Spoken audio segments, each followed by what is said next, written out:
अपनी क्षमता पहचानो। एक गांव में एक आलसी आदमी रहता था। वह कुछ काम धाम नहीं करता था, बस दिन भर निठल्ला बैठकर सोचता रहता था कि किसी तरह कुछ खाने को मिल जाए। एक दिन वह यूं ही घूमते घूमते आम के एक बाग में पहुंच गया। वहां रसीले आमों से लदे कई पेड़ थे। रसीले आम देख उसके मुंह में पानी आ गया और आम तोड़ने वह एक पेड़ पर चढ़ गया। लेकिन जैसे ही वह पेड़ पर चढ़ा, बाग का मालिक वहां आ पहुंचा। बाग के मालिक को देख आलसी आदमी डर गया और जैसे तैसे पेड़ से उतरकर वहां से भाग खड़ा हुआ।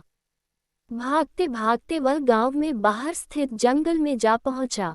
वह बुरी तरह से थक गया था, इसलिए एक पेड़ के नीचे बैठकर सुस्ताने लगा। तभी उसकी नज़र एक लोमड़ी पर पड़ी। उस लोमड़ी की एक टांग टूटी हुई थी और वह लंगड़ाकर चल रही थी।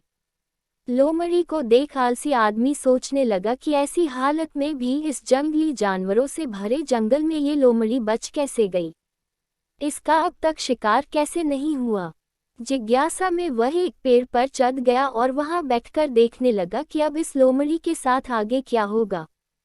कुछ ही पल बीते थे कि पूरा जंगल शेर की भयंकर दहाड़ से गूंज उठा, जिसे सुनकर सारे जानवर डरकर भागने लगे। लेकिन लोमड़ी अपनी टूटी टांग के साथ भाग नहीं सकती थी। वह वहीं खड़ी रही। शेर लोमड़ी के पास आने लगा। आलसी आदमी ने सोचा कि अब शेर लोमड़ी को मारकर खा जाएगा, लेकिन आगे जो हुआ वह कुछ अजीब था। शेर लोमड़ी के पास पहुंचकर खड़ा हो गया। उसके मुंह में मांस का एक टुकड़ा था, जिसे उसने लोमड़ी के सामने गिरा दिया।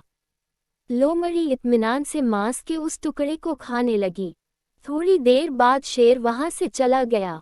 ये घटना देख आलसी आदमी सोचने लगा कि भगवान सच में सर्वैसवा है।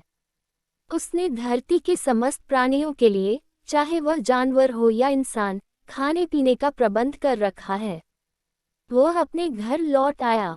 घर आकर वह 2-3 दिन तक बिस्तर पर लेटकर प्रतीक्षा करने लगा कि जैसे भगवान ने शेर के द्वारा लोमड़ी के लिए भोजन भिजवाया था, वैसे ही उसके लिए भी कोई न कोई खाने पीने का सामान ले आएगा। लेकिन ऐसा कुछ नहीं हुआ। भूख से उसकी हालात खराब होने लगी। आखिरकार उसे घर से बाहर निकलना ही पड़ा। घर के बाहर उसे एक पेड़ के नीचे बैठे हुए बाबा दिखाई पड़े। वह उनके पास गया और जंगल का सारा वृतांत सुनाते हुए वह बोला, बाबा जी, भगवान मेरे साथ ऐसा क्यों कर रहे हैं? उनके पास जानवरों के लिए भोजन का प्रबंध है, लेकिन इंसानों के लिए नहीं। बाबा जी ने उत्तर दिया, बेटा, ऐसी बात नहीं है। भगवान के पास सारे प्रबंध हैं, दूसरों की तरह तुम्हारे लिए भी।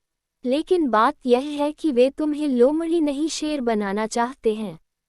सीख, हम सबके भीतर क्षमताओं का असीम भंडार है, बस अपनी अज्ञानतावश हम उन्हें पहचान नहीं पाते और स्वयं को कमतर समझकर दूसरों की सहायता की प्रतीक्षा करते रहते हैं।